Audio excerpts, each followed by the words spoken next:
Hello everyone, today we're going to be looking at how to make a currency system with data stores for your Roblox game. So to start off, you want to put a script inside a service script service, and then we want to define the data store service by that, and we also want to define our data store.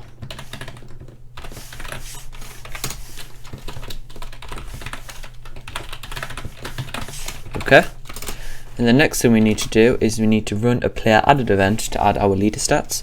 So if we do game.players.player, that's parent, game.players.player added, connect function, plr as our argument. Then we can do local leader stats folder equals instance.new folder. Then we can start assigning our properties.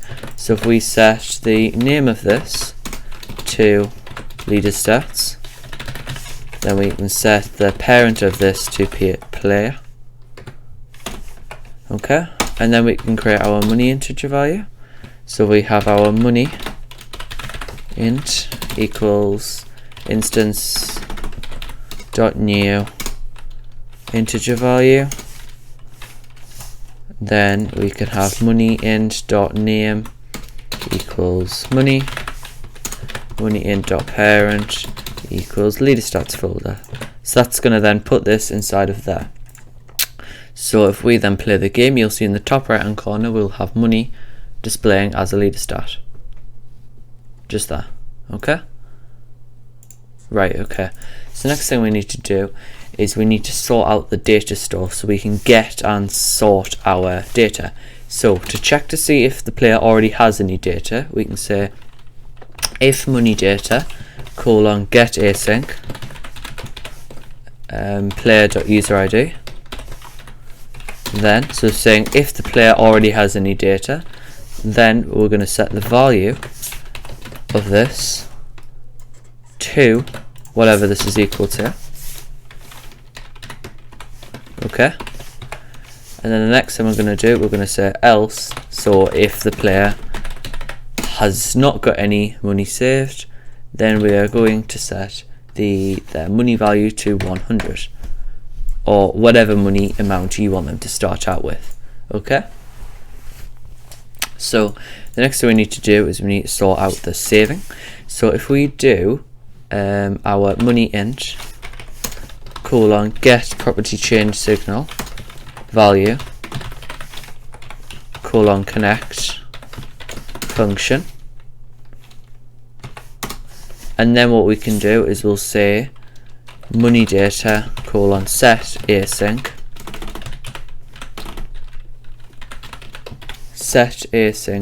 player.user id comma player.leader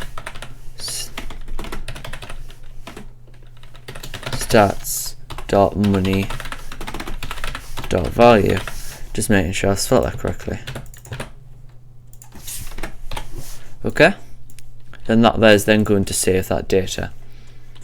So the next thing we need to do is we need to run the exact same thing but on a player removing event.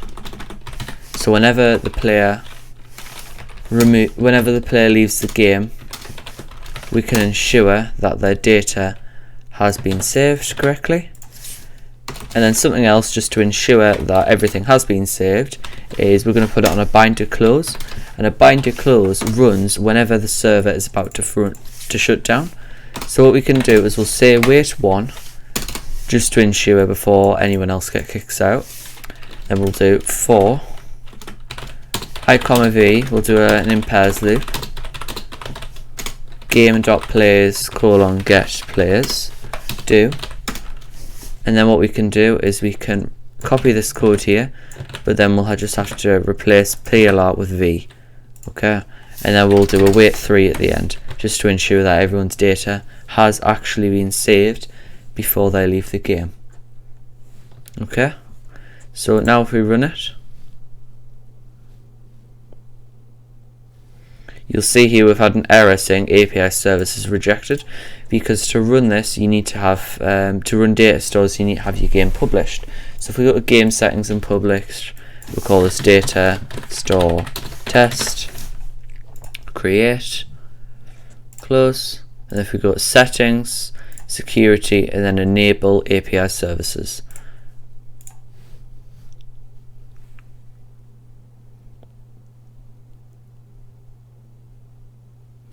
So as you can see now we've got 100 money. And if I go to the server and I give myself 600,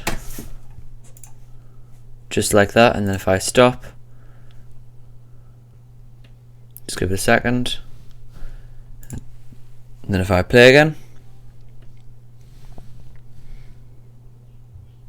you'll see we still have our money. Okay. So something else you might want to do is, if you don't want it to show up in the top right hand corner, what we can do is we can do it with a GUI.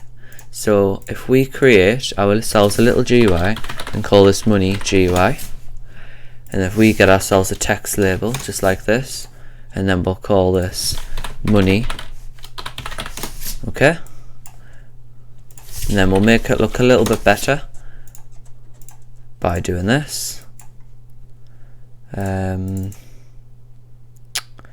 We'll set the font to Frederick 1, money, color to green, like that, background color to black, like that, and then we'll stick it in this corner.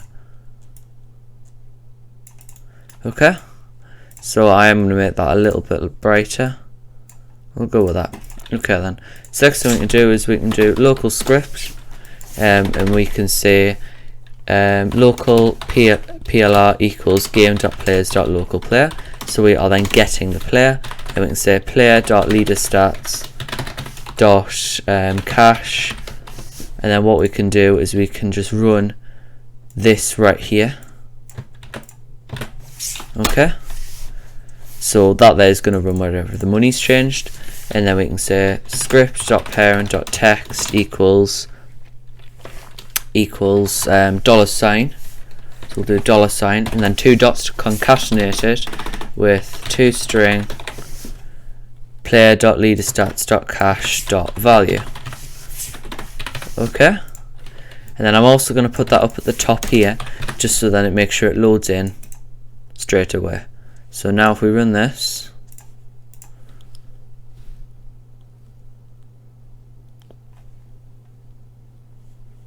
okay, we've had an error here, so it's saying that cache is not a valid member. So if we have a look inside of our player here, there you go, I've called it cache for some silly reason when it's actually money. So if I edit this right here to say money, and I need to do that for all 3 of these. So now let's try. Okay, so you can see there it's changed it to 600. So if I go inside of the player, we'll go to the server. So if I go inside of the player and I set my money to 200 and go back to the player, you can see that's changed as well as that. Okay. If you want rid of this altogether, what you can do is you can just edit the name of this, because whenever you call a folder called leaderstats and put it inside of the player, that is what's going to show up in the top right. Okay, so in part 2 I'm going to show you how to make using data stores and your money, I'm going to show you how to make a leaderboard showing which players have the most money in your game. So if you want the source code, there is a link in the description to join my Discord. I hope you enjoyed the video, and I'll see you in the next one.